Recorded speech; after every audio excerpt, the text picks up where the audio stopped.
So let's take an example of a song.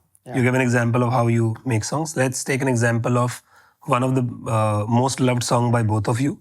How did that song come to existence? What was the process of writing that song? And who were the people involved in that song?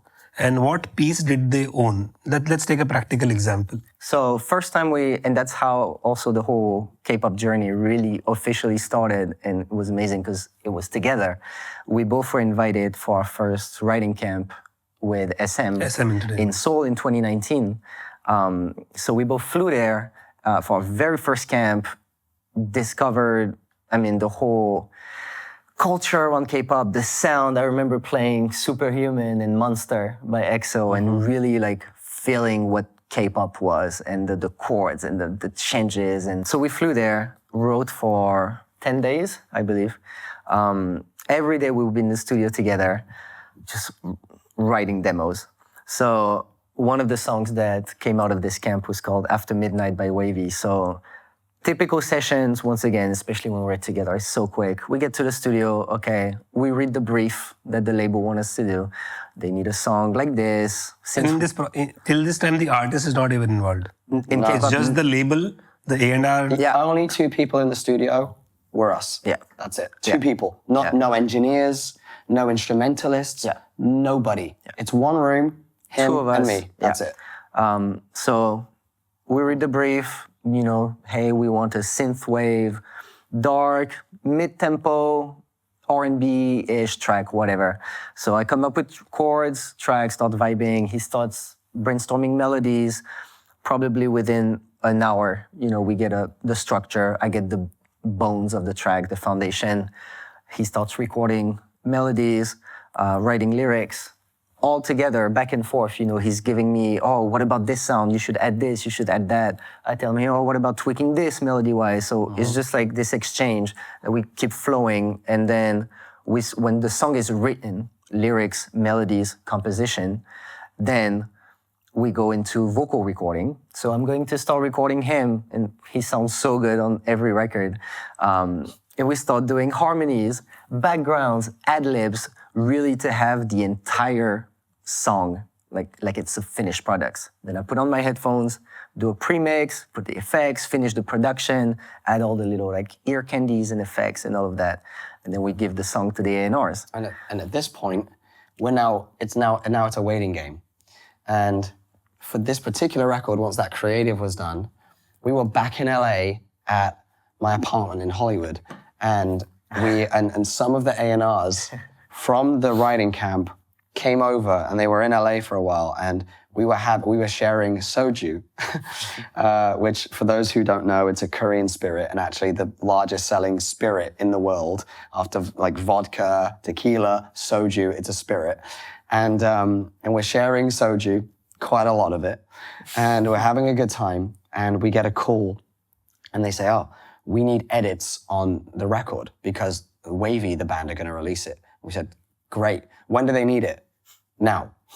We said, it's 2 a.m. It's 2 a.m, right? We're at the apartment playing music, had a few drinks, and they said, no, we need it. Like now. Like right now. And we said... They said the chorus is a bit too high for them to sing full voice. Can you tweak it so that it's easier to sing? It was all in head voice. It was all in head voice, the entire chorus. So we had to then basically figure out a harmony that could feel like the lead that was sung in chest voice. So but we what was funny is that the A&R was like, well, what was he saying? You just get to it whenever you can and stuff, but we need it now. But no rush. I was on the other side of the room singing, I think doing karaoke or something, and the A&R said to Alawn, hey, we need the song now. Don't tell Taylor. Don't tell Taylor. He said, it's fine, but we need it now. And he was like, well, I'm going to have to tell him. I'm going to have to tell him. If we need it. We wrote it together. I'm going to have to tell him that we need it now. He said, no, don't tell. Please don't bother him. But we need it now. And this is the way it works in K-pop, by the way. They'll make you wait for 2 months. You send them the record. They love it. They ask you for a bunch of edits, right? And then you send it. Cool. And then you hear nothing for 2 months. And then suddenly, all right, we're bringing it out in 2 weeks. And then you have to do all the edits in the space of 24 hours. And sometimes it's 5 edits. Sometimes it's 20 rounds of edits. Which song is this?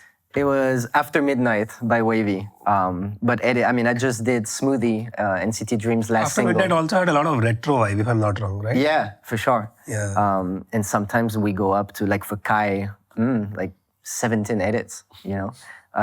And the last probably like 7 are literally about the last ad lib going into the last chorus, you know?